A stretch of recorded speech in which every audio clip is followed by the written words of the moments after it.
Hello and welcome to Caged In Presents Coppola Connections, as always brought to you by the Breadcrumbs Collective and hosted by me, Petros Patsilivus, your friendly guide through the crazy world of the Coppola family tree. What do I mean by that, I hear you ask? Well, if this is your first time and you have no idea what I'm talking about, well, here on this podcast, we watch every single film in the collective Coppola family filmography to determine, are they the greatest film family of all time? But how we do that is we watch one film at a time. And is that enough to put them in that Hall of Fame as the greatest film family of all time? And I'm always joined by a guest, and this week is no different. I am joined by the lovely David Rosen from the Piecing It Together podcast, a fantastic podcast that, I was lucky enough to be a guest on, and maybe a guest on again soon. It's a great format. David explains all about that, and he joined me to talk about the 2015 slacker comedy by Bob Byington, Seven Chinese Brothers. We get all into that in this episode. It is a lot of fun. As is always the case, we talk about this film in spoilerific detail.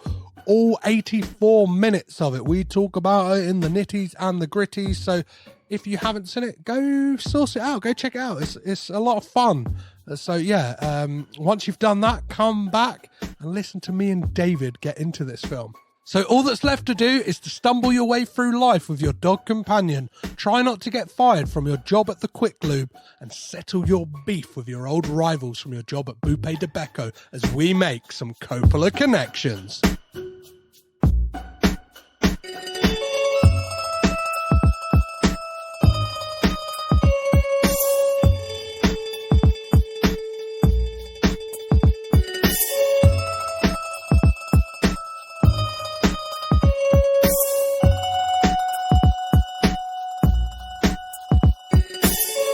Today, we're slacking our way through life with Bob Byington's 2015 comedy drama, Seven Chinese Brothers. Film stars Olympia Dukakis, Tunde Adebimpe, Eleanor Pienta, Stephen Root, and today's Coppola connection, Jason Schwartzman. Joining me to go bar hopping as I pretend to be from the deep south and he pretends to be a doctor, and to help me determine if the Coppolas are the greatest film family of all time, is a man who is far from being a slacker. It's composer and host of the Piecing It Together podcast, David Rosen. How are you, sir? I am doing great, and I'm excited to talk about this movie. Yeah. I'm excited as well.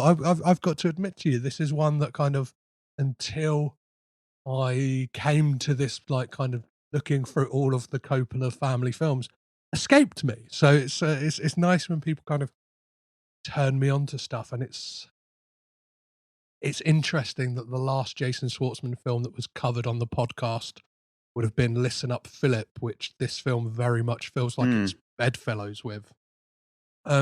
Sure. Well, before we get into talking about Seven Chinese Brothers, tell us a little bit about your podcast. Yeah, sure. Well, Piecing It Together, my podcast, which you have, of course, been a guest on before. But what we do is we take a look at new movies through the lens of what other movies might have inspired it. And so we will end up, during the course of a conversation, end up with a big list of other movies that either explore similar themes or are made in similar styles, just some kind of connections that we can put together between those movies and the movie that's being featured.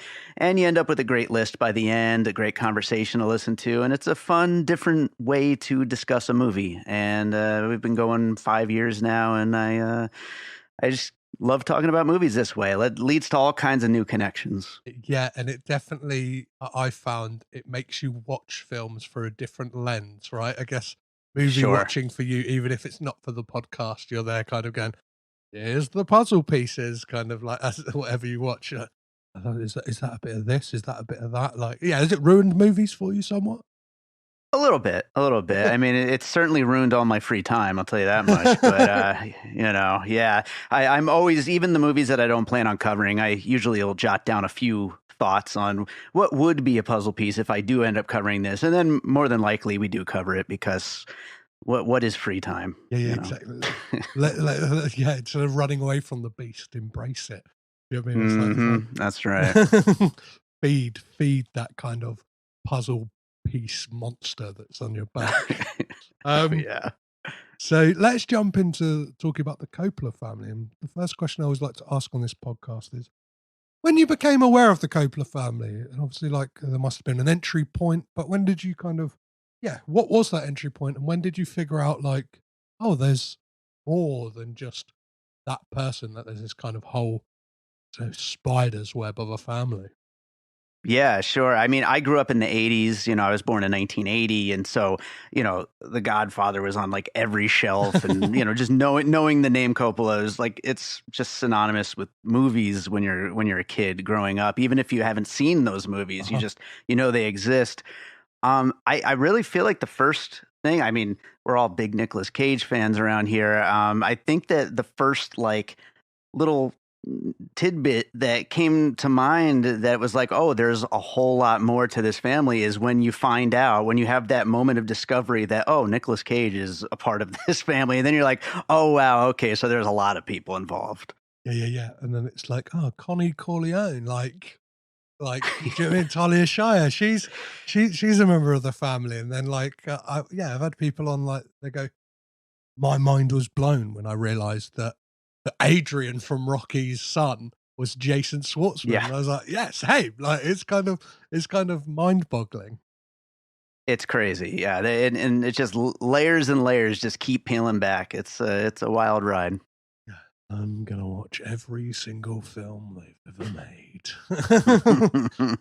So obviously, yeah, you live in the States, you live in Vegas, right? Have you ever met a Coppola? Have you ever seen anyone strolling down the strip? Have you said Nicolas Cage? He lives in your tax-free haven that is Las Vegas.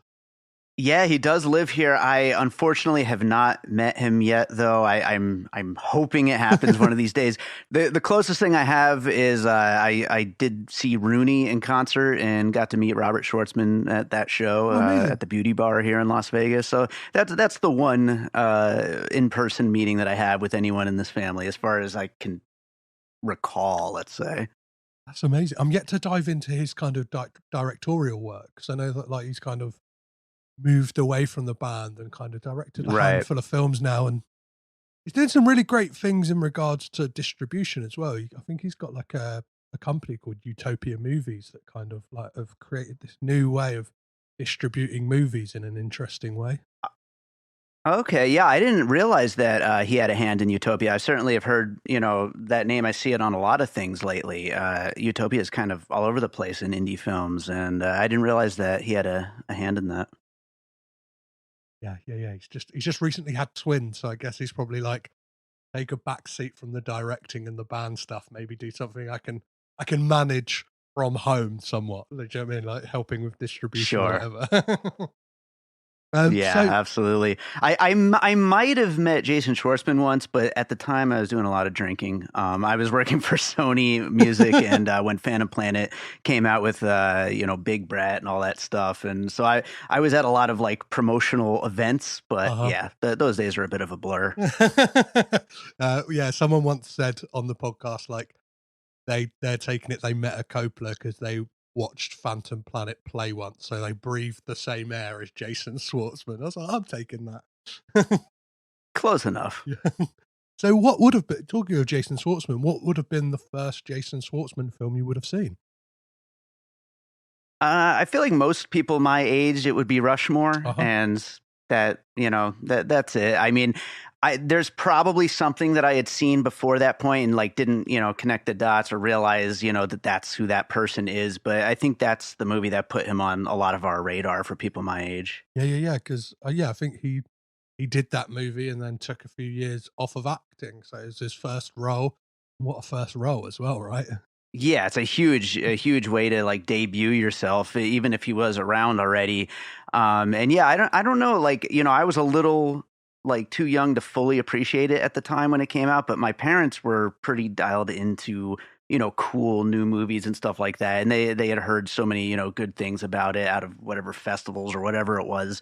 And so we all went as a family to see Rushmore, and it's Rushmore. It's great. Yeah, a film that kind of, I don't know, in a way that has set the template for who Jason Schwartzman is, kind of. Oh yeah. In both aspects of his kind of creative work, whether that is kind of acting or kind of what he does behind the scenes, because it seems to be every Wes Anderson project has a story credit by Jason Schwartzman, even if that is him and Wes talk about the idea and Jason's there going, "Hey Wes, we chatted about it that one time. I'm going to need that story credit." Oh yeah. Yeah. Yeah, Jason and Roman, like, we're going to tell you some stories about the Coppola family. And then all of a sudden they got the Darjeeling Limited. It's like, come on, give us that writing credit, Wes. Yeah, absolutely. So, let's talk about our main attraction for today, which is Seven Chinese Brothers. But before we do, let's listen to the trailer. You literally sleep all day. You know, it's not good for you to get this much sleep. Open them.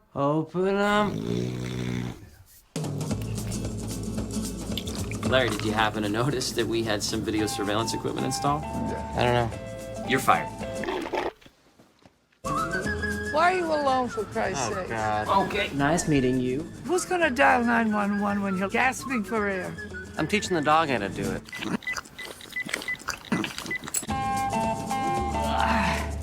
I'm off in 20 if you want to go clubbing. This is my imitation of a person from the South hearing a story that they like. Tell me about last night. I went to Jim's last night. Shut up. But No. the door was locked. No. It's supposed to be surprise parties. No, shut up. So I checked my phone to see Shut if up, I was go late. away, go away. Did you key my car? Yeah, I did. Never a good idea, keying someone's car. I feel like this is a new low. That sign says no hiring. So listen, are you hiring? Yes. I'm gonna just need you to sign here. All right. This pen doesn't work. Has anyone ever gotten fired on the first day? You'll be running this place in no time, Lawrence. 1 second, my stocks are crashing. You know how to do this by now, right, Larry? I think so. Oh boy. Usually I don't like my work. I tend not to, but I like my boss. So that makes it a place that I look forward to going to, which I've never had before, really. Like, what's this? Wait. That's fat kid getting out of a pool. I'm gonna try to be a good or better person. Are you awake? I'm sorry I'm critical. I'm too critical. I'm hard on you. Did you know that if you're high-fiving somebody, if you look at their elbows, you will never miss with your hand? Focus on my elbow. What? One of the things I've started doing a lot more recently is asking my guests, like, do you think listening to that trailer, it sells the film as the film that it actually is? I think it kind of does. And I had never seen or heard the trailer before. I came to this movie just as it's another movie from Bob Byington, the director. And so I just went ahead and watched it without knowing much about it. I just knew that it was him and Jason Schwartzman.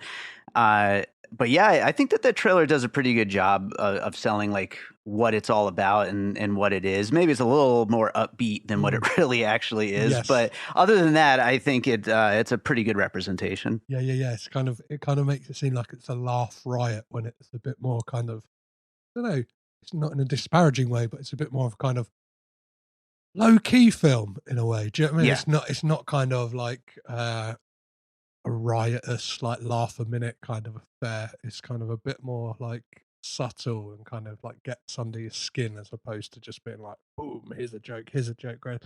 And that song that plays in that trailer does not appear in the film at all. Like there is no kind of like upbeat kind of music like that. It's kind of more like the Cars and REM on the soundtrack. Yeah. So yeah, let's get some little stats and then we'll get on to your guest synopsis. So the budget for this film is unavailable. I couldn't find the budget for this anywhere, but did find the box office and it made $28,000, $28,180. So imagine didn't recoup his budget. I'd imagine this film was not made for less than $28,000. It's probably not much though, but yeah, but probably not that little. The release date for this was the 28th of August 2015 in the US. I don't think it ever got kind of international distribution, at least not here in the UK. And it premiered at the South by Southwest Festival 2015. Yeah, so David, like, can you tell us what Seven Chinese Brothers is about? What's the kind of synopsis to this film? So I think this is basically a movie that kind of takes a little bit of like a nihilistic kind of everything is stupid approach to looking at a kind of lovable loser type guy who just kind of hangs out with his dog. He's on the verge of getting fired from his job when we first meet him. He gets another job, but he's not exactly moving up in the world in any particular way. He's just kind of floating through life. He visits his grandma. He has a couple of friends. He jokes about everything, but he's a loser basically. And he's a fun, loving loser who doesn't really feel bad for himself. It's kind of the lot in life that he is accepted and seems to be okay with. And it's a little mumblecore-y. Like you said, it's not super laugh out loud, but at the same time, I find this movie to be very funny, possibly because I identify with the character a lot. But I mean, I just, this particular kind of worldview, I tend to identify with a lot. So it's like if you kind of get that kind of worldview in your own personal life, I think you'll probably connect with it because the character is a lot of fun, but could also be insufferable depending on your point of view. Yeah, that's something I really wanted to touch upon is kind of like is Larry a likable character, Jason Schwartzman's character? And obviously, I guess it like same thing kind of was talked about when talking about Listen Up Philip. It's like a lot of reviews and like letterbox reviews I read for like that film in particular was like, yeah, it's okay, but like Jason Schwartzman was playing an insufferable prick, and it's like I can imagine that being leveled at Seven Chinese Brothers as well, because it's kind of right, like from the get go, it's like he's, I don't know, just joking when there shouldn't be jokes. He's stealing from work like openly. He's kind of like he's a bit of a prick. Yeah, and I think Schwartzman is great at this kind of a role. I mean, really, if you go back to Rushmore, that is also kind of his thing there as well. Yeah. I mean, I rewatched it for the first time in a while just recently, and that was a thing that stuck out to me. Like, you know, we all remember loving Schwartzman in Rushmore, but God, that kid is a pain in the ass, yes. You know? And so it's like he really does do that really well. And whether or not you can, you know, sit with somebody like that for an entire movie's length, you know, is going to really dictate how much you like the movie. And luckily, the movie is pretty short too. So if you don't like that, you'll get through it quick. Oh yeah, we're talking like what is it like? 80 something? Yeah, 84 minutes, if that. Yeah. I remember seeing the runtime and being like, oh, David, thank you very much. I've had a lot of like 2 hour plus movies to watch recently, and this one was like, oh, I could maybe watch that twice. If so, like, let's talk about some of like the earlier scenes in this film, and like, yeah, what do you like? Let's talk about that kind of opening of him kind of in the bar that he works at when he gets fired, like. Which, by the way, it's a Buca de Beppo that he works at, which is hilarious because it's like, I don't know, it's just such a weird setting to see a movie take place, and I don't know if you have Buca de Beppos out there. We do not. No. Yeah, it's like. I mean, you know, Olive Garden. I would imagine that's more of a you know, a name brand that everybody knows. But it's like it's a step up, but not really from an Olive Garden. You know, it's like and it certainly portrays itself as a step up, but it's not really. And it's just such a weird place for a character to be set. Definitely, and like you see in those scenes as well, like this kind of. I don't know, like his disdain he has for authority and stuff like that, and like it is one of those things. Like I found myself being like, I've been this guy at a job, not the stealing aspect, but I've been this kind of, I don't really give a fuck. Like, I'm just going to make jokes all the time. Like, just going to be on, never going to be off. And kind of the party, that being the fun loving guy is more important than the actual work. And I was like, I think I'm going to like this film because of that. Because I'm honest with myself as well. Like, I think, like, that's the thing with, there's like insufferable characters in films. Like 9 times out of 10, if you're kind of honest with yourself, it's like, you probably can relate to that. Do you know what I mean? We've probably all had shades. I don't know. Maybe not all of us kind of, it took me to have a kid to kind of knuckle down and start to take life seriously. But I could imagine if I hadn't had a kid, I could have been 34 thinking that working at Quick Lube is kind of like the be all and end all of like life. Yeah, things are starting to go pretty well for me at the Quick Lube. But I came to this movie. I don't know if we're going to talk about that a little later, but through Bob Byington's other film, Francis Ferguson, which was my favorite movie of 2020, which nobody really seems to like. I don't know why. I just really connect with this guy's movies. But that also features a main character who has just a very everything is stupid, like kind of like a happy nihilistic kind of point of view, like just joking about everything the whole time, not taking anything seriously. A much worse character, if you're going to get into it, like what happens in that movie, but still similar in that way of just joking about everything. A charming loser, kind of, and again, this same kind of character that if you connect with it in any way, you're going to really enjoy the movie. But if you find it to be insufferable, you're just going to be like, why is there a movie about a character like this? Why would I want to watch this character? So I don't know. Both these movies, they do kind of fit together really well. Mm-hmm. And yeah, what was your kind of initial reaction when you first? How like when would you have watched this film, and what was your kind of first reaction when you saw Seven Chinese Brothers?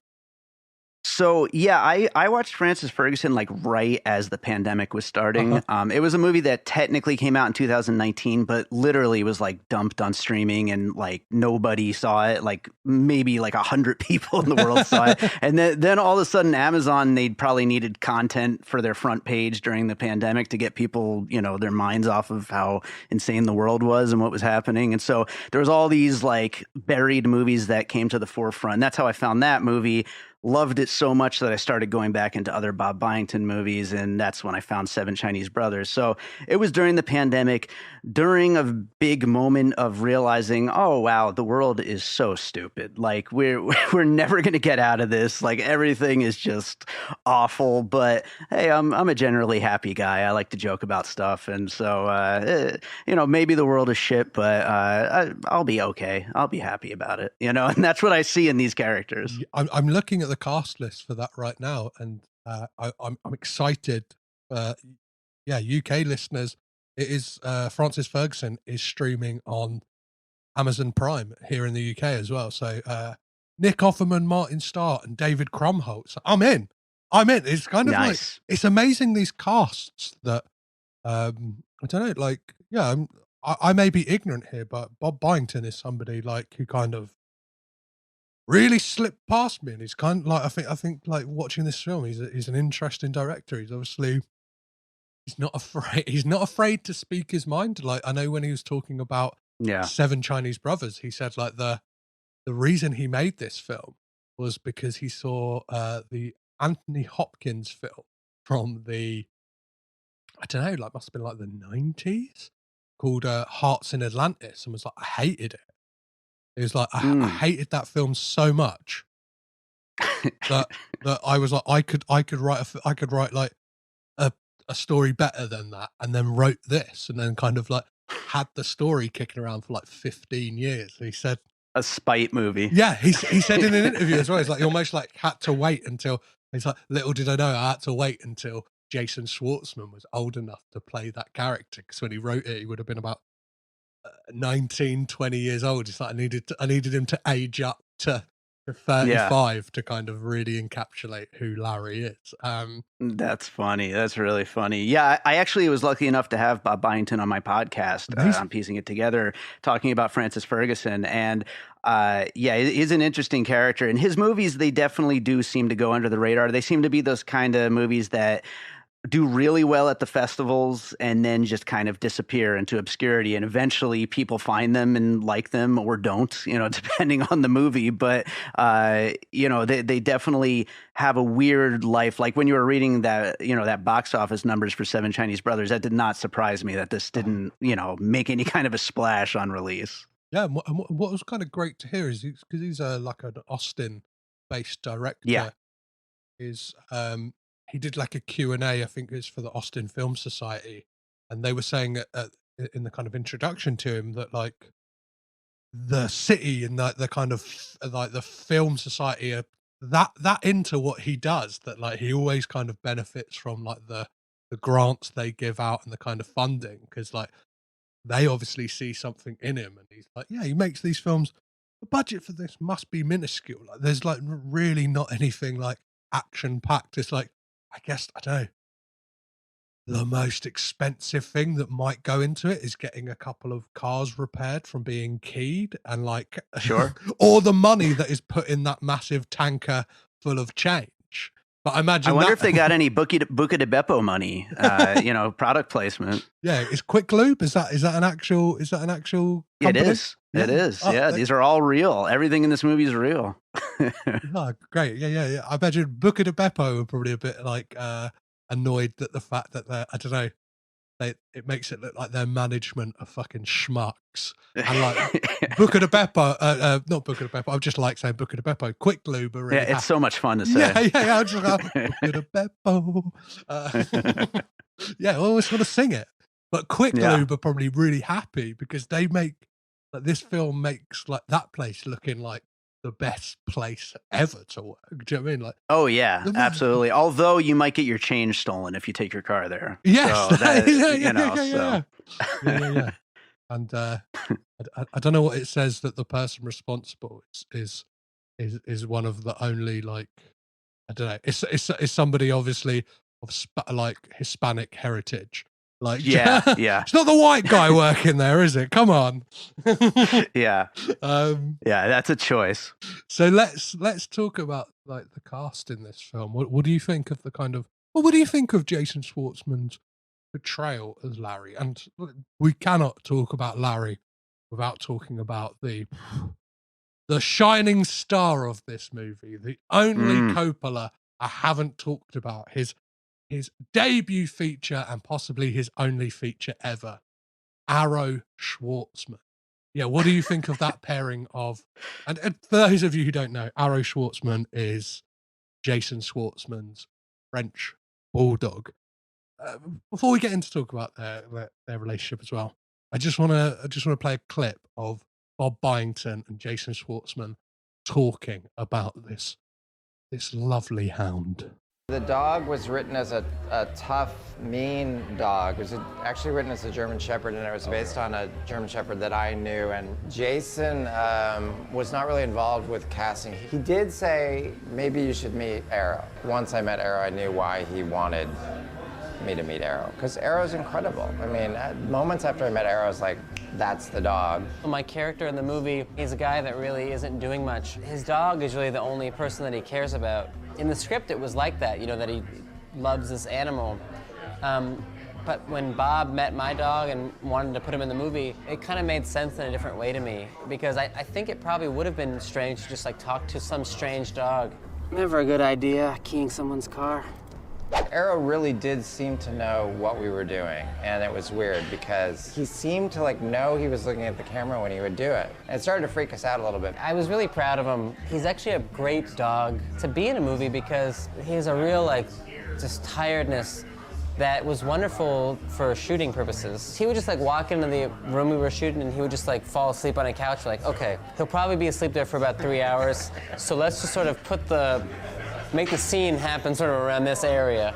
And that's really what we did. So, yeah, what do you make of the relationship between Jason Schwartzman and his dog? It's probably don't know, one of the key relationships in this film. Yeah, well, first of all, it's an honor to be speaking on the only episode that Arrow will end up on, most likely. He is a great actor, and he does such a great job in this movie. Their relationship is so much fun.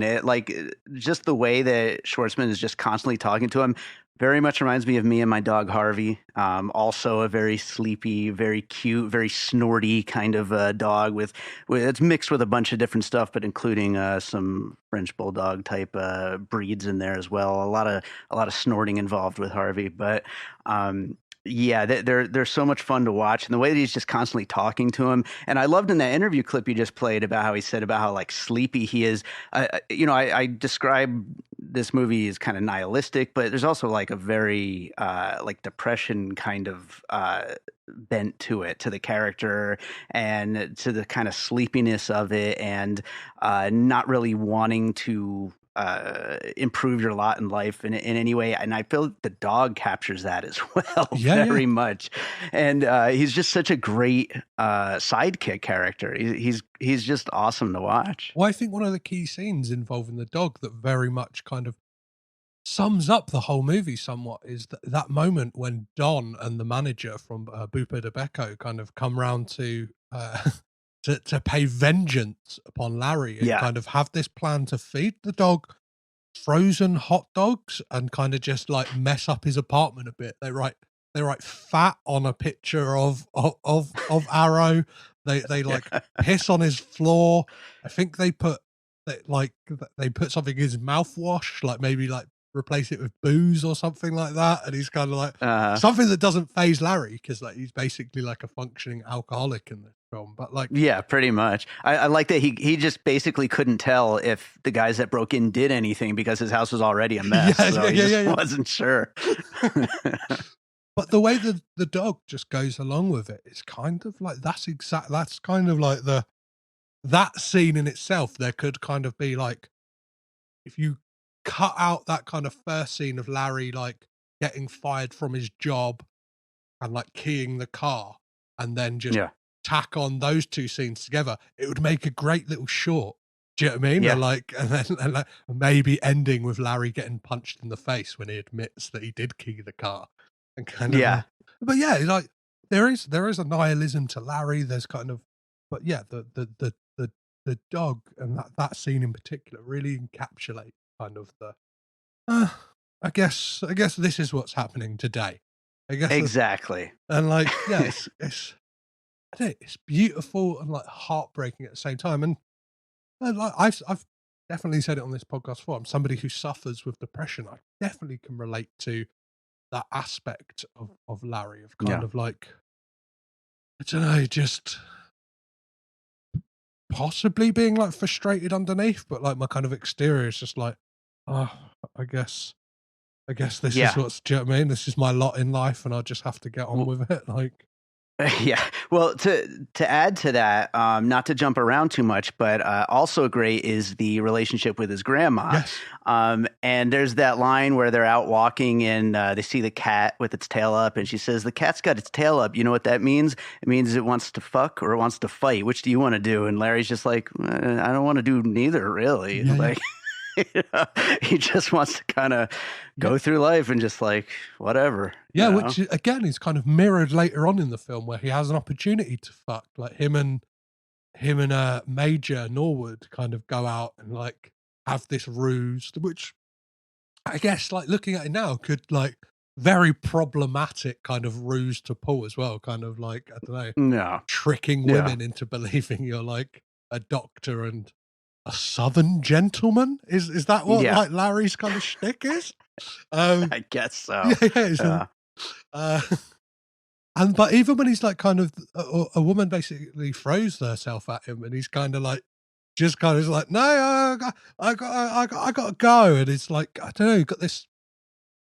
There's layers to Larry, because like it's kind of, I don't know, you're blindsided at the beginning because you're like, might not like this guy, and then when you kind of get to a scene like that, you're like, there's a tenderness, and I think the film plays it really well. Like the first time he even just sees Lupe working behind the desk at the Quick Lube, it's like I don't know, he's got this like infatuation with her, and it never borders on like creepy. It's all kind of like quite sweet and stuff like that. And he acts like a bit of a baby, like lies about his friend, and says he's got a fake leg just to like, and he admits to her like, yes, because I just don't want you to fancy him. And like, so, I don't know, he's a heartbreaking character.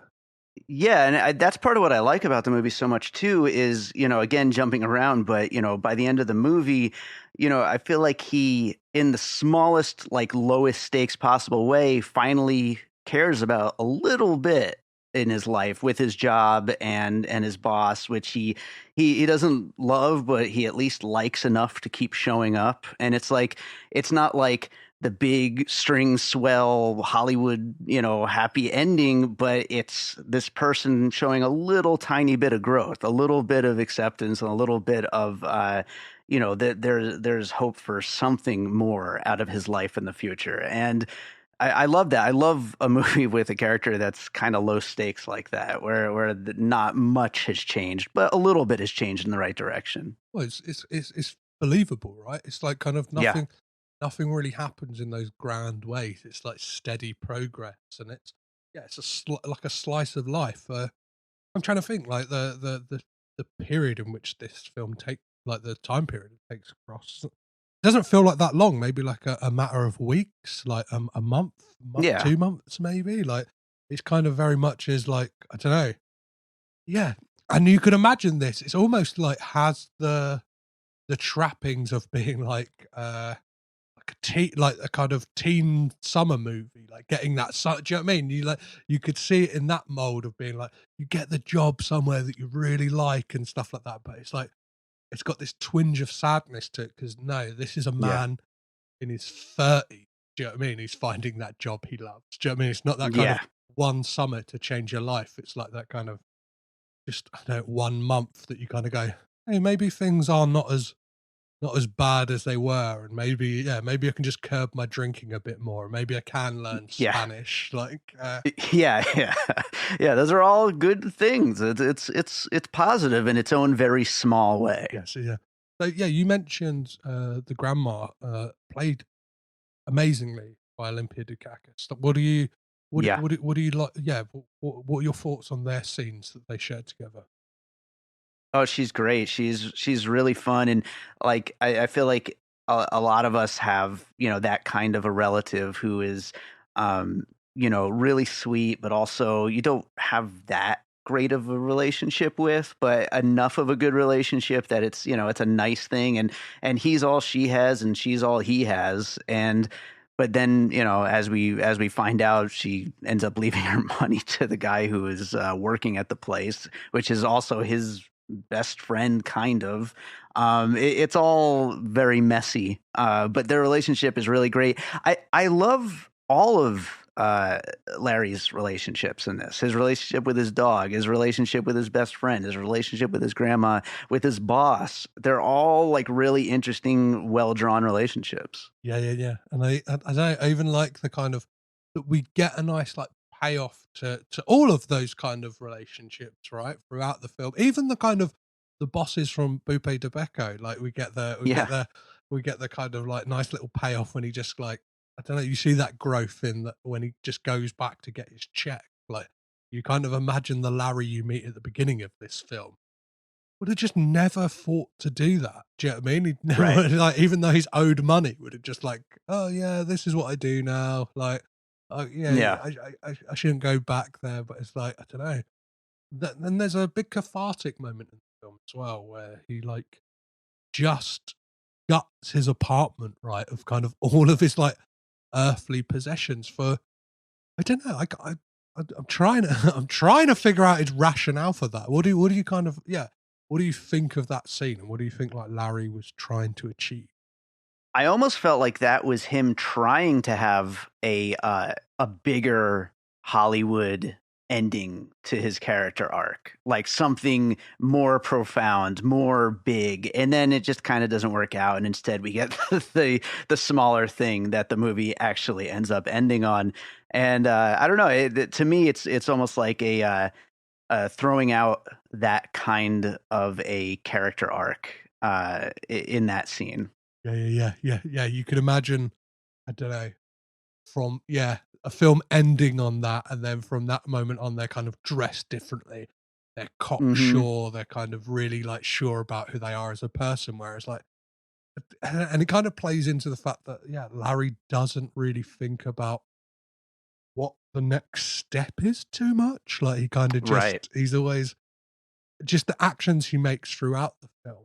Like it's kind of like I'm just I don't know, drifting and floating through life. Like there's the moment where he goes to meet the attorney played by Stephen Root. And instead of like taking his kind of crapped out car back with him, he just decides to hitchhike instead. Right? Yeah. Is that is right? That is what he does. Right. Yeah.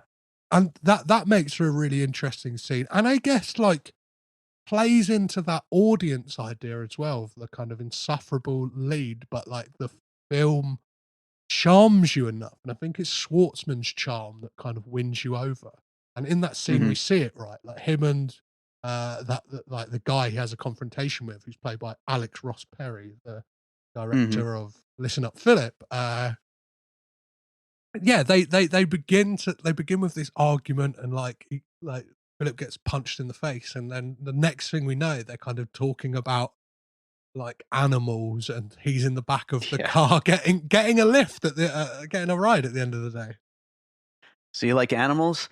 Yeah, I like animals, not birds, but most animals. I love him in this. He's so good, Alex Ross Perry. Yeah. Really, like I loved that scene, and I think it is the kind of it I don't know. Like I said, it proves to the audience like we're probably having that same reaction that guy has throughout watching the film. Right? It's like, I would like to punch this guy in the face, and then like. You spend enough time with him, it's kind of like, oh, he's quite lovable, actually. I kind of just want to make sure he's okay. Yeah. Well, you know, one thing I hadn't really even thought of until right now, but I'm realizing all of the male characters are kind of idiots when it comes down to it. Like, but both of the main female characters, being his boss at the Quick Lube and then his grandma, are pretty, well-to-do, grounded people. Whereas almost every man that Larry deals with is an idiot or a man-child or just ridiculous in some way, including Alex Ross Perry in this car. He's just so ridiculous. That whole scene is ridiculous. So I feel like that's also something that's going on here, is just like kind of maybe the arrested development of, men in that particular age group. Yeah. Like when he goes out with Norwood to like a bar, he's like he's just as bad as Larry. He really is. He's clearly, if not worse, like because he's stealing. He's stealing drugs from the care facility he works at to get high with. Yeah, like, just trying random ones, seeing what'll happen. Larry's there like, hey, how come you took a handful? You only gave me one. Like, and then it's kind of, you can tell that it's a regular ruse that he pulls by pretending to be a doctor, because he kind of wears these like scrubs and has a stethoscope. And it's like Larry just kind of goes along with it. We kind of see that. I don't know. Yeah, Larry just feels like a bit of a rube, like sometimes. You know what I mean? Like when they discuss that night a bit later on in the film, and like Norwood's kind of going, "Oh, do you not know about like it's called the Battle of the Sexes?" And it just feels like you could tell Larry anything and go, "Oh, is it? Like, is that why it's called the Battle of the Sexes? Because you're trying to battle them into bed?" Yeah. He has no agency of his own. He's just kind of just floating around. Yeah, that is a really interesting point about like. And rightfully as well. We like. I'll say this as a man. We are all fucking idiots. You know what I mean? Oh yeah, absolutely. So yeah, what other scenes and kind of like points did you want to touch upon in this film, Phil David? Oh man, I'm trying to think of. any specifics. I mean, I just love a lot of his just little non sequiturs and one liners, you know, his little impressions and stuff like that. All that is really funny. His terrible Vampire Weekend karaoke was great. That was really good. The funeral scene where going back to what we were just talking about just how awful the male characters are. I mean, everyone in that scene is just awful. The guy who wants to kill himself, basically, and he's trying to figure out the best way to do it. And then one of my biggest laughs of the movie is where it's like just a total throwaway line, but when Jason Schwartzman asks his friend, "Do I look like that religious man?" Which the whole time you're thinking it, like the priest looks just like Jason Schwartzman, but not too much like him, like just enough like him to put it in your mind, and then he flat out says it, and I just laughed so hard at that. Yeah, that's really good. I've actually pulled a clip from Larry's speech that he gives at the funeral, nice. just because I think it is kind of, this is a moment of growth for the character. Hi, I was her grandson.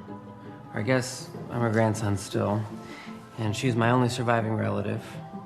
And I know she felt alone a lot, and now I feel alone a little too. And she helped me a lot. And I plan to, I don't know, I like where I work, or, I don't know, worked. And I'd like to do my work well. Usually I don't like my work. I tend not to, but I like my boss. She's very helpful, and she makes everyone feel just right. So that makes it a place that I look forward to going to, which I've never had before, really. God, this is unusual. I've never stood in a room with a group and said what I was going to do with my life. Except in grade school when we all wanted to be astronauts. No one remembers that.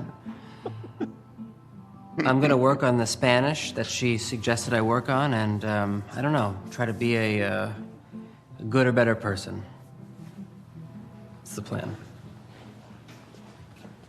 What I love about that speech is kind of like just things he says wrong and the kind of like missteps, and you kind of tell like the insecurities in him. Like it's like when obviously it's a somber moment, and he mentions about like when we wanted to be astronauts and nobody reacts. So he's like, "Oh, just me then?" Like, Yeah. or I'm gonna be better, gooder. Like I think he says, like, which obviously Yeah, like, something like that. doesn't like good or better, and it's like doesn't quite make sense, but it's kind of got this naivety to it, and like the fact that his speech is about like kind of just I'm happy with like this small thing I've got in my life, which is just like cleaning cars. Do you know what I mean? Like he's just hoovering, vacuuming cars, and it's like he kind of I don't know, like again, like back to the All Men Are Idiots. Like we get that brilliant moment before that by Stephen Root, where like he's like, I was her attorney. I knew that there was going to be this like speech at the funeral, because they have that like tape, don't they? Right of of the grandma saying like, oh, I want you to kind of do better with, or like I want you to all do better with your lives. If you want to do something, do it, kind of thing. And like Stephen Root's like kind of was like, I've not been a good dad. I'm going to be better. And he's like, oh, I knew that was coming, and like that's all I had. Like, and I think he then says something to Larry, right, about like he's like, oh, you really killed me, and I knew that. I knew that was coming. He's like, yeah, like I didn't prepare a speech. You kind of killed it off the cuff. Stephen Root's so great. It just feels like he just showed up for this, moment, and is just out the door. Yeah, he's fantastic. He's one of those actors that like kind of just turns up when you least expect it and stuff. Yeah. I remember recently watching Succession, and there's like just one episode in season 3. It's like, oh, Stephen Root's in it. It's like, of course Stephen Root's in it. It's like he's one of those kind of understated character actors who like, I don't know, you kind of don't realize you love until you see him in something again and go, oh, I fucking love this guy. Yeah. I wonder if anyone has a Stephen Root podcast. That would be a good podcast. Oh, Rooting Around. Yeah, like, there you go. You've got a name there. You got Rooting Around, the Stephen Root podcast. I'll be a guest on it if anybody wants to. Yeah. Yeah, like I kind of whilst doing like research for this, kind of just like had a scroll through his IMDb. A lot of credits, a lot of like TV work and stuff like that. I think he's done a lot of a lot of voices on like King of the Hill, obviously Mike Judge with Office Space as well. Sure. Like, so obviously it Oh yeah. must be a connection there. But yeah, he's an absolute like joy in this film. As is like, I'm just gonna call him Tunde just because I'm very bad. You may have heard or you may not have heard because I would have edited it out in the intro. I got his name wrong. But yeah, like for those of you who don't know, is like one of the founding members of the fantastic Brooklyn-based band TV on the Radio, who I'm not sure if you're a fan, David, but I absolutely love TV on the Radio. So just to see this beautiful man in this film was kind of like even more of a selling point, being like, yes, I'm excited to watch this film because it's somebody like I like this other avenue of creativity they do. So I'm sure they're going to be great in this.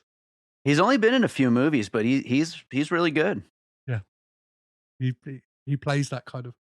Today, they all play dumb really well, and I think I think that's quite hard to do without it kind of being, I don't know, getting into, again, I haven't watched it in a few years, so I can't really comment on the like quality of it, but like getting into that like Jared Hess universe, like Napoleon Dynamite, do you know what I mean? Like this kind of I don't know, unapproachable. Do you know what I mean? Like this, I imagine, I don't know, like a mainstream audience could get into this a bit more. Like Napoleon Dynamite kind of has that feeling like you don't get it, you ain't into it.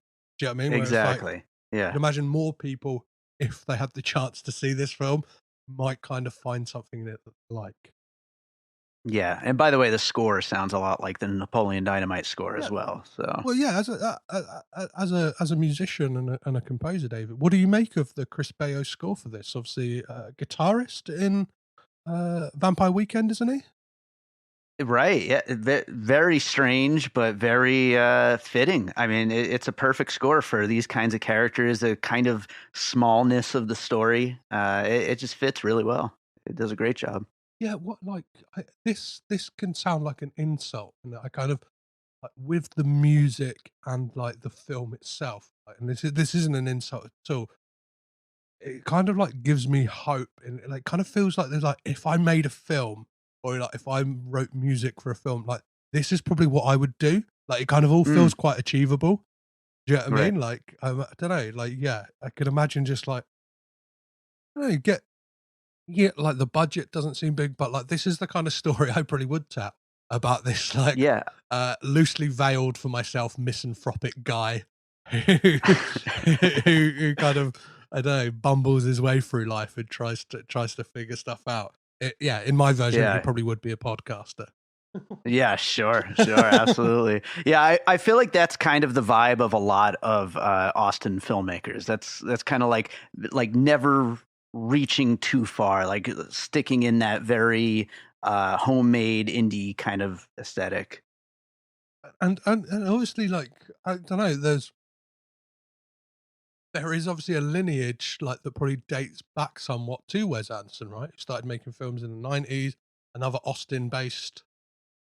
Well, he started off, he like grew up in Texas at least. And I think Rushmore was shot there. What do you like? I find it interesting around this period in Jason Schwartzman's career, this and like Listen Up, Philip, two films he kind of made back to back. Both characters almost feel like two sides of a coin of who Max Fisher could have become as he grew up, right? Like Listen Up, Philip. I'm not sure if you've seen that movie, but like a bit more higher achieving and more arrogant with it. Like he's like an author and stuff like that. Whereas this, it's kind of like, I don't know, he might have flunked out of the community college he was at. Do you know what I mean? Like, sure. Yeah, it's like Listen Up, Philip. He got back into Rushmore and like graduated and wrote a book. And this one is like stayed at community college and kind of drifted through life. I need to watch Listen Up, Philip. It sounds like it would be right up my alley. And I thought I saw it back when it came out, but I'm not really recalling it. So I'm putting that at the top of my watch list. Yes. Yeah. I think it's really interesting. Like, my kind of eyes have been opened recently to this, like new school of directors, and I'm really like interested in Bob Byington and Alex Ross Perry now. They kind of make these like really interesting films and about these kind of characters who are hard to love, but like for me, quite easy to like. Like, Right. I find them all like, don't know, like approach. That for me, then I see a lot of myself in them, even though like, listen, I feel like he's a real insufferable prick. I'm like, I've probably been that insufferable prick at times. We all have a little bit of it in us, so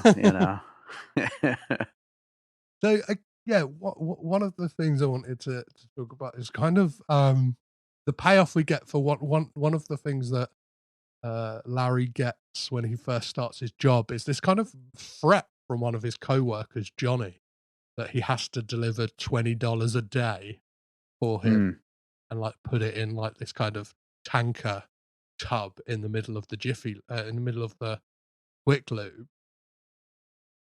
And and the way that kind of like that pays off, right? It's like the same day as the funeral. And like I guess after that, talk about there's crushing scene where kind of everything that can go wrong in Larry's life goes wrong. But kind of what do you think to that kind of payoff scene where we get the kind of Larry kind of, I don't know, growing slightly and kind of not letting people walk over him when he kind of kicks over that big tank full of money? Yeah, it all kind of just comes together at the same time. All of the little bits and pieces of plot, really, that finally kind of come together, and we get it all on the same day.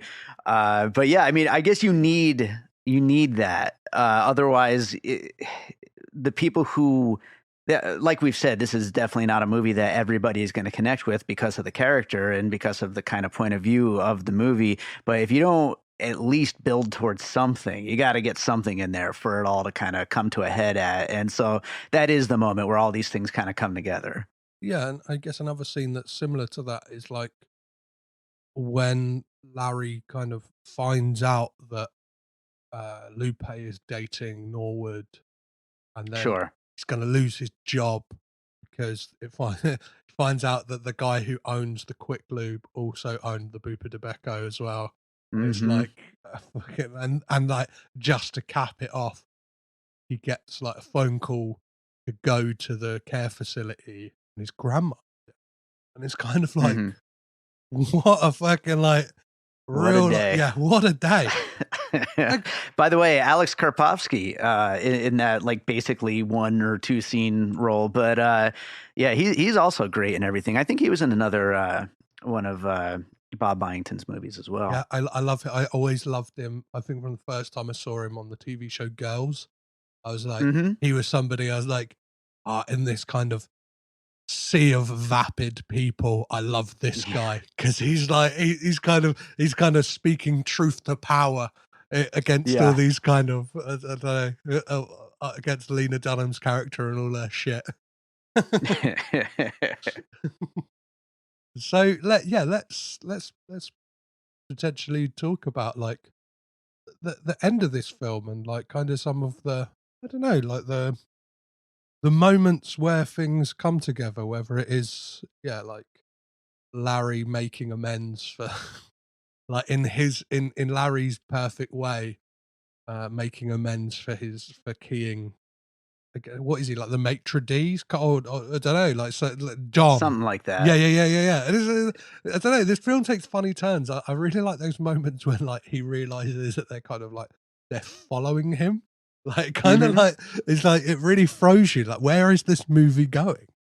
Yeah, and ultimately doesn't go many places at all because again, like we've been talking about, like that, it's all just so small. It's like go as small as you can, and then go even smaller in the worldview and in the idea of like how far any of this character's story is going to go.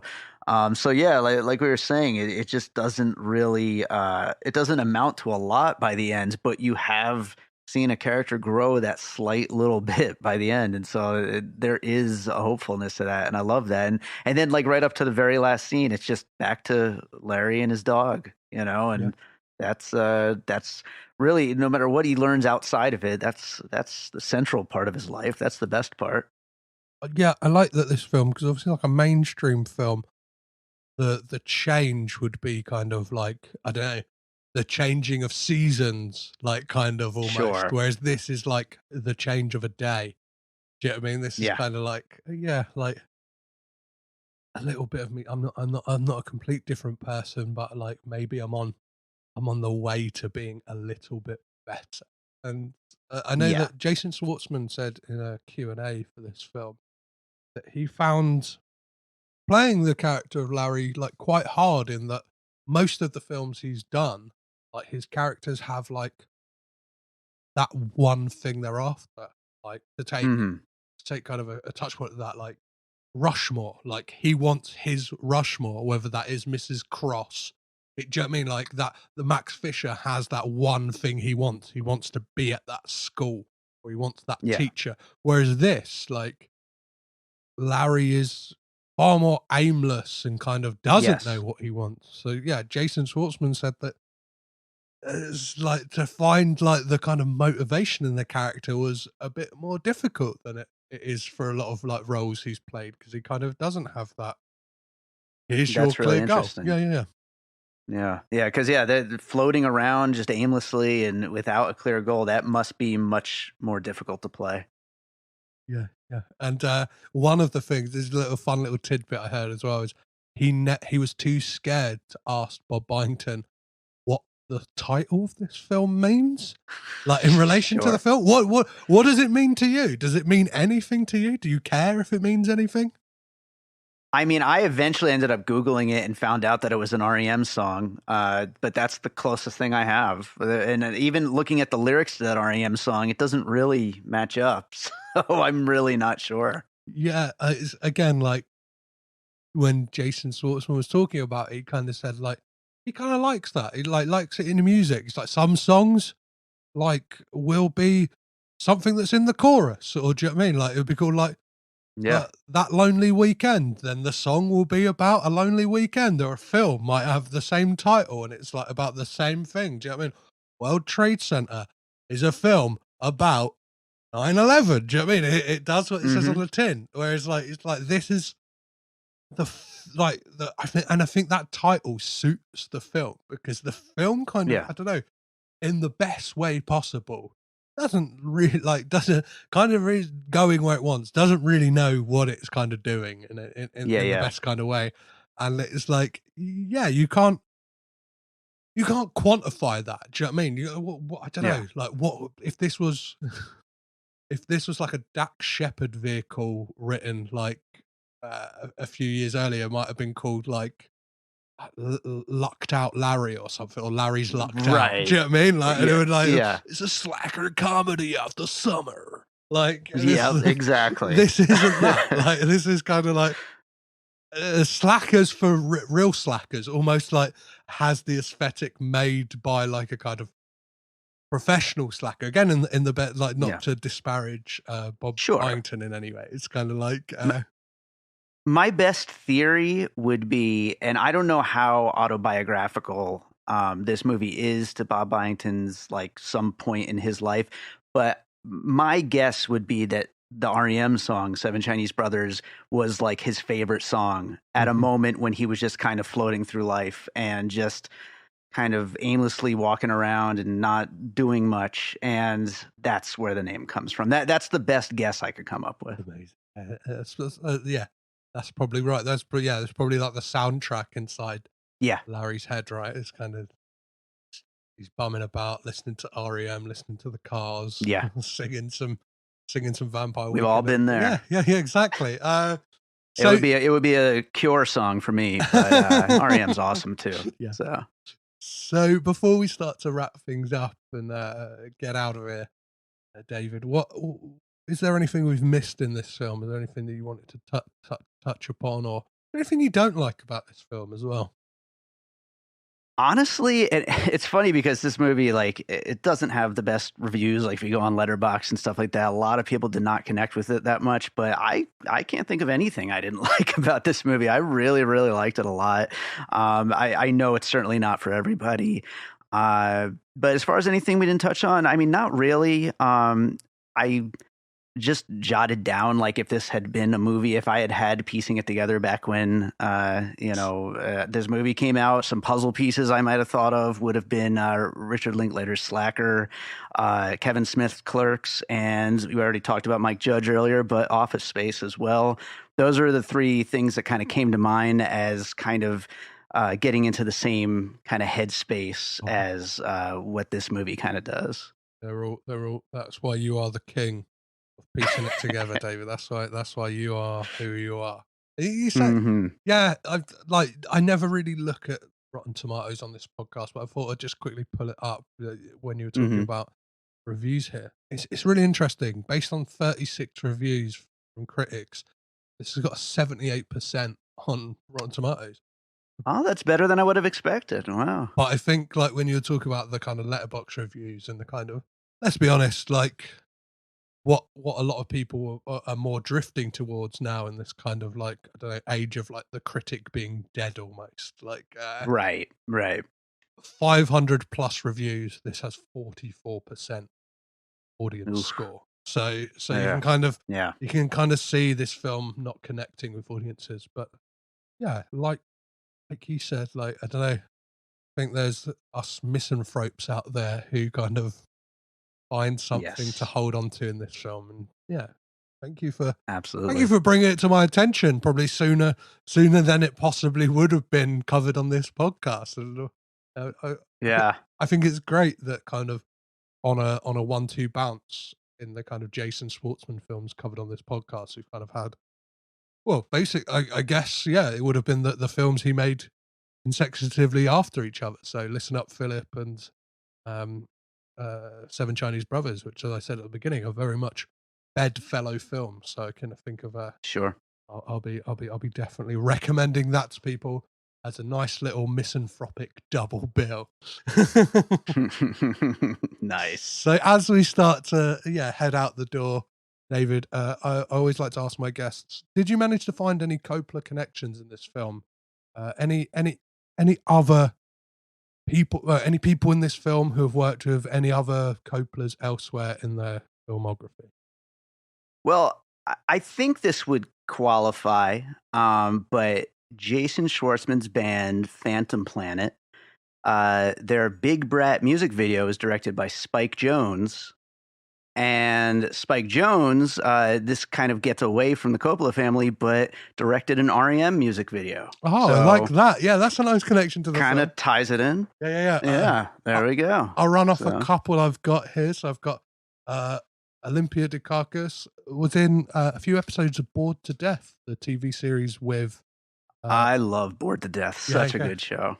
To be covered at some point on this very podcast. I just need to figure out how I'm going to cover it. And she's also in Moonstruck with Nicolas Cage. Oh, sure. And then, Alex Karpovsky is in Crypto Zoo with Jason Schwartzman, a film that I believe came out last year. It's an animated movie by Dash No, I want to say.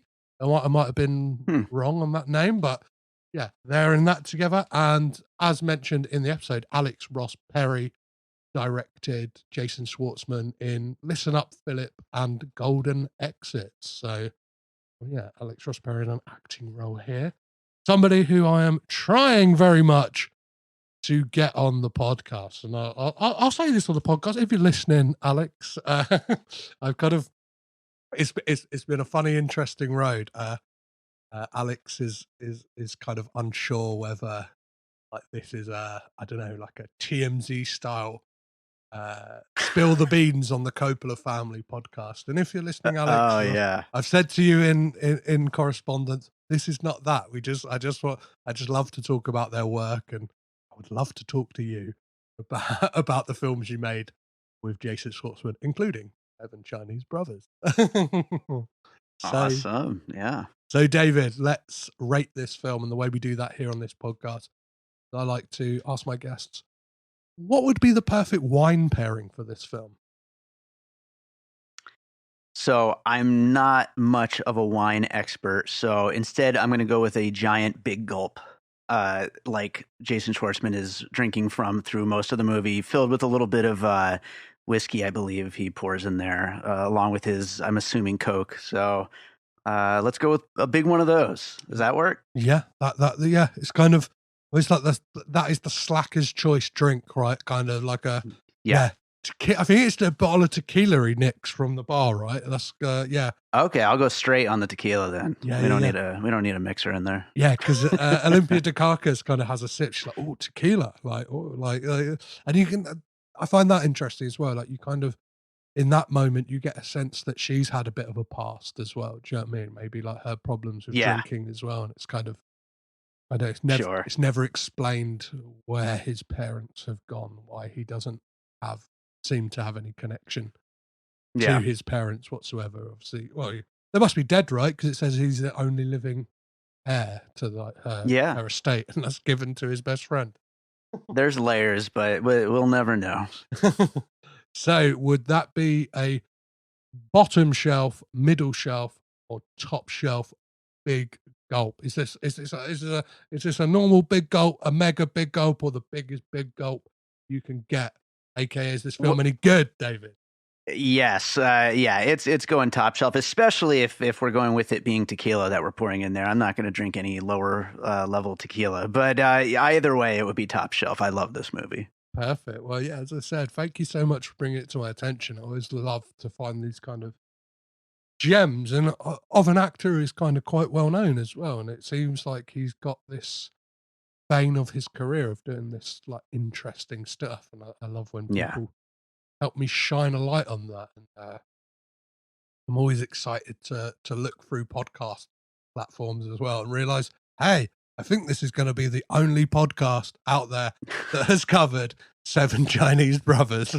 Probably, yeah.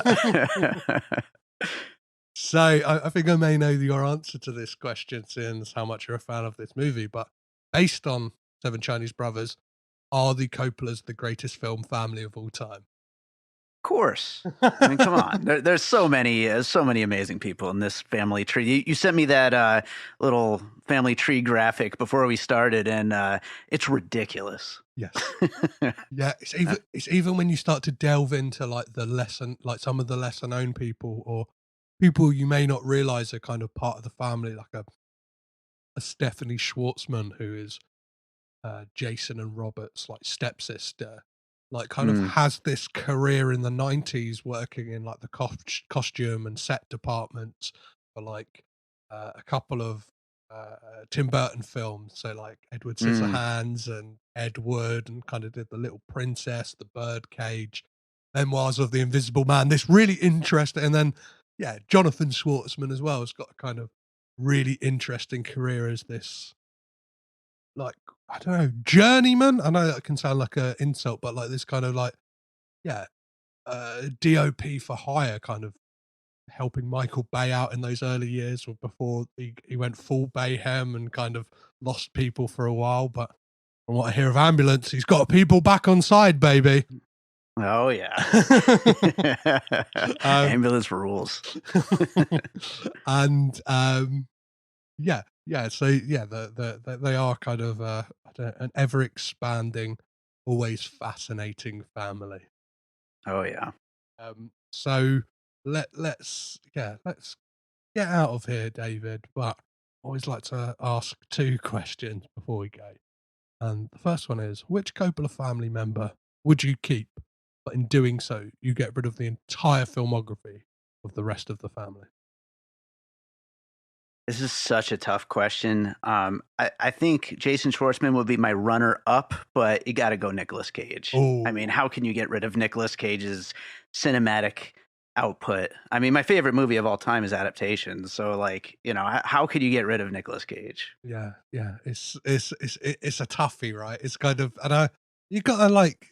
I was talking to someone about this last night, about like, I love it when people just come from the heart as well. Like, people have come on this podcast before and gone, I'll go with like Francis Ford Coppola because all the stuff he's done for cinema, and it's like, nah, I don't want any of that. I want what's in your heart. Like, I want what's in your heart. Exactly. You got to go with your heart.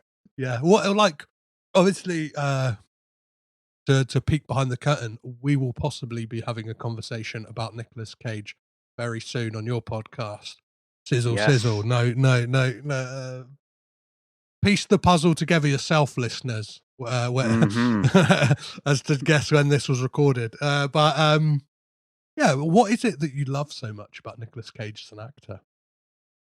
I mean, one of the best ranges, I would say, of any living actor right now. I mean, to be able to do things that are genuinely some of the best performances you've ever seen, to some of the craziest performances you've ever seen, to funny, to heartbreaking, just everything in between. He's just incredible when it comes to that. And he, even if he makes some weird choices along the way, he makes some of the best movies as well. So, I mean, it's really just an exciting person to like follow over the years. And I think we also kind of grew up at the perfect time to like just be along for the ride of this particular actor in cinema history. Yeah, I think it was like Ethan Hawke said that Nicolas Cage is like one of the last people to really do something different with the art form and kind of change it in a way. Yeah. And it's kind of, I think that's true, right? It kind of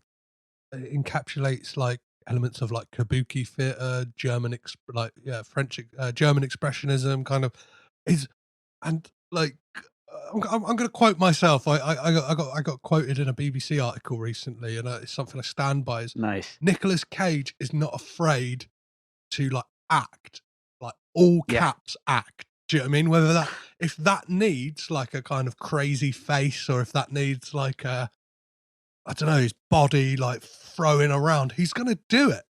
And it's like that's like, that's what you want from someone, right? You kind of want somebody who's going to, and that's what I love about him, is every movie, like you said, like could be crazy, could be funny, could be sad, could be one of the best films you've ever seen.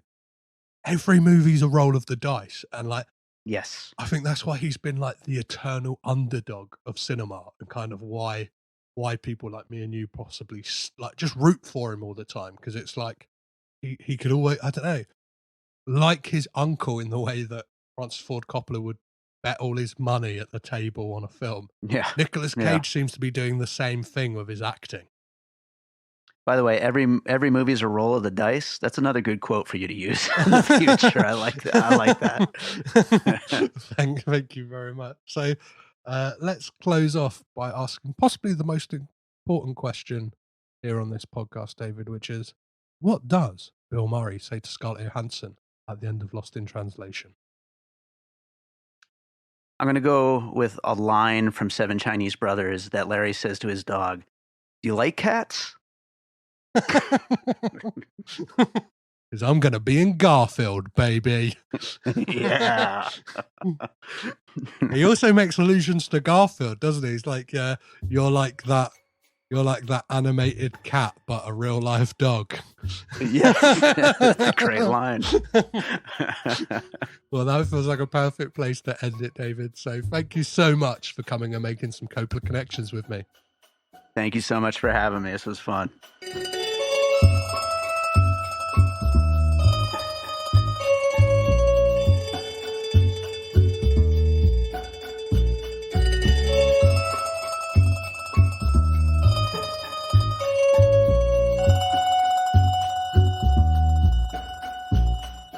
And there we have it, guys. A fantastic episode, if I do say so myself.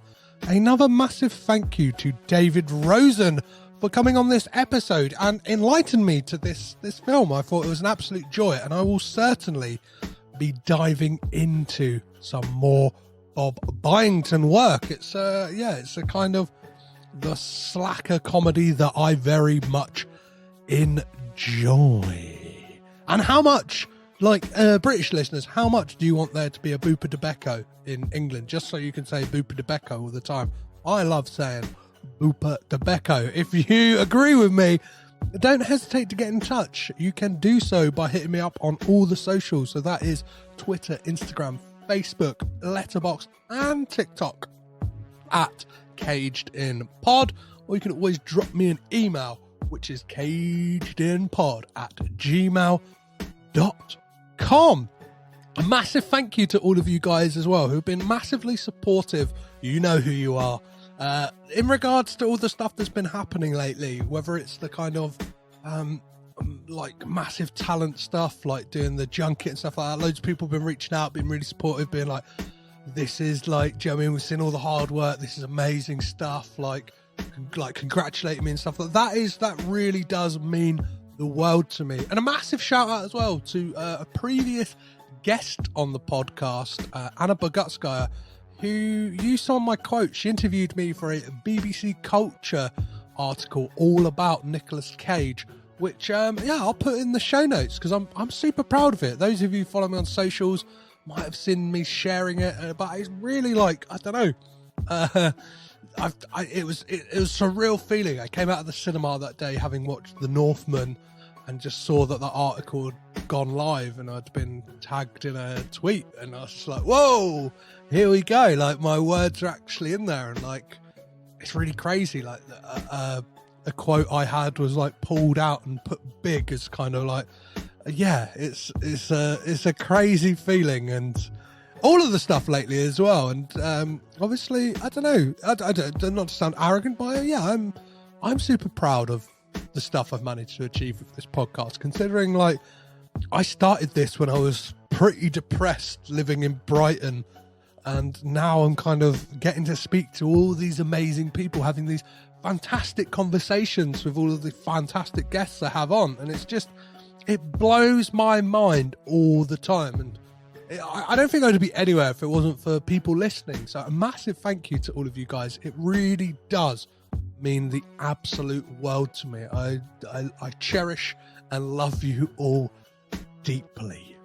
As for next week on the podcast, we will be delving into some real unbearable weight of massive talent. Paul. Yeah, we're gonna be diving right in, and it's gonna be a mega episode. I haven't recorded this yet, and I'm racked with anxiety as to how it will turn out. But I will be joined by Daryl Edge of the Cage Raid podcast, all the guys from the Cage Fighting podcast, and both the guys from this podcast was written on the back of the Declaration of Independence, to kind of talk all about the unbearable weight of massive talent and what we're dubbing the unbearable weight of Nicolas Cage podcast. But it's not all we're going to be talking about.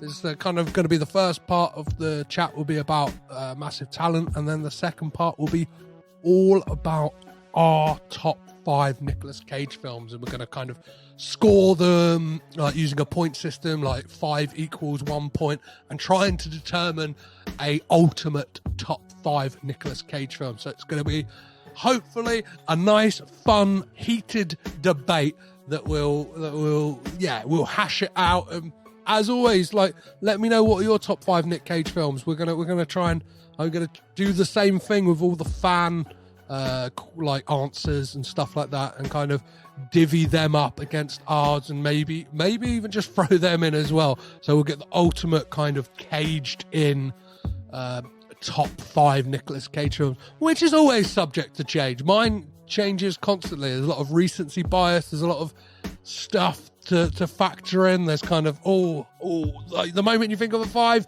you go, what about that film? And then what about that film? And then it's kind of ever going in your head of just like, fuck, I don't want to miss that baby. I don't want to miss that baby. It's like picking your children for me. It's so very hard to narrow it down to 5 Nicolas Cage films. I haven't even begun to think of mine, and I'm going to be recording this podcast in 2 days' time. At the time you're listening to this, it's maybe like 5 days' time at the time I'm recording, but it's all gonna be okay. I'm confident I can whittle down my favourite Nick Cage films to 5, and at the end of the day, it doesn't really matter anyway. It's all just a bit of fun, isn't it? Well, if you enjoyed this episode or any other episode of the podcast, please do be sure to rate and review this podcast on Acast, Apple Podcasts, Spotify, or wherever you're listening to this right now. Don't forget to, in your review, to tell me what you think Scarlett Johansson is told by Bill Murray at the end of Lost in Translation. Shall I say that again? what does Bill Murray say to Scarlett Johansson at the end of Lost in Translation? Leave that in your review.